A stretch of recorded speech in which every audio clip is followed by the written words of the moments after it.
इचलकरंजीसाठी प्रस्तावित केलेल्या सुळकूड पाणी योजनेवरून कागल आणि इचलकरंजी विधानसभा मतदारसंघांसह राधानगरी, गारगोटी, भुदरगड तालुक्यातील राजकीय वातावरण चांगलंच तापलंय।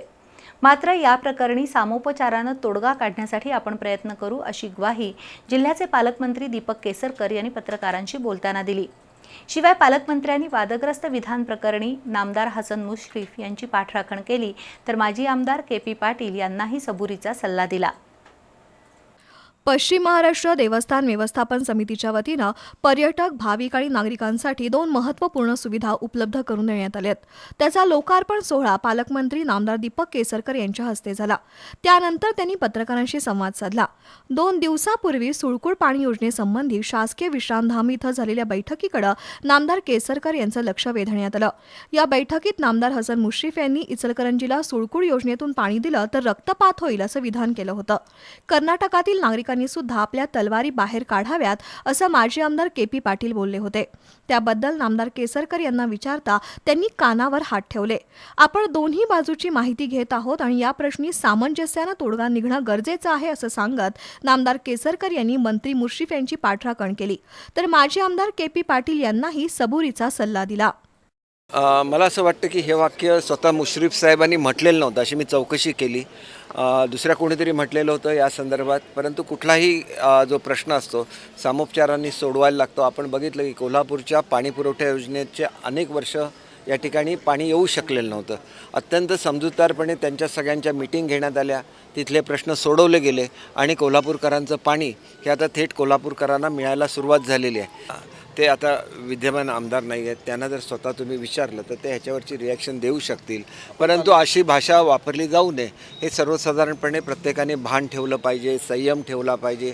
नागरी विकास प्राधिकरण आणि प्रकल्पग्रस्त पुनर्वसन कार्यालयातील अनागोंदी कारभार, एजंटांची साखळी आणि त्यातून होणारी नागरिकांची पिळवणूक याबद्दल नामदार दीपक केसरकर यांना विचारता त्यांनी या दोन्ही कार्यालयाच्या कामाला शिस्त लावू तसंच प्रकल्पग्रस्तांचे प्रश्न मार्गी लावण्यासाठी कोल्हापूर, रत्नागिरी, सिंधुदुर्ग या 3 जिल्ह्यातील जिल्हाधिकाऱ्यांची एकत्रित बैठक घेऊ, धरणग्रस्तांचे नेते भारत पाटणकर यांच्यासह अन्य नेत्यांबरोबर चर्चा केली जाईल असं सांगितलं।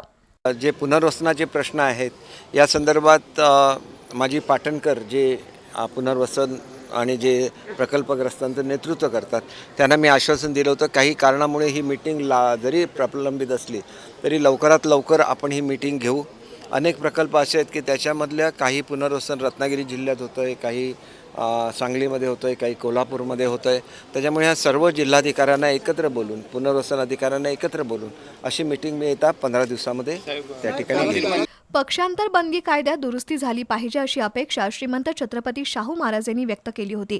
त्याबद्दल नामदार केसरकर यांना विचारता त्यांनी श्रीमंत छत्रपती शाहू महाराज यांच्या सूचनेला सहमती दर्शवली आणि या कायद्यात सुधारणा झाली पाहिजे असं मत व्यक्त केलं। आजच्या दैनिक सामनामध्ये विरोधी पक्षनेते विजय वडेट्टीवार यांचा संदर्भ देत निवडणूक आयोगाच्या स्वायत्तेसंबंधी भाष्य करण्यात आले।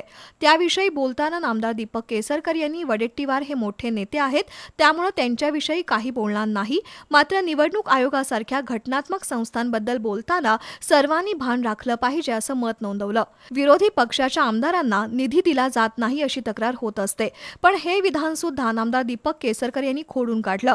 जी मंडळी असा आरोप करतात त्यांनी सत्तेत असताना विरोधी गटातील आमदारांना किती निधी दिला होता आणि त्यांची कशी अडवणूक केली होती हे सुद्धा जाहीर करावं असा इशारा नामदार दीपक केसरकर यांनी दिलाय।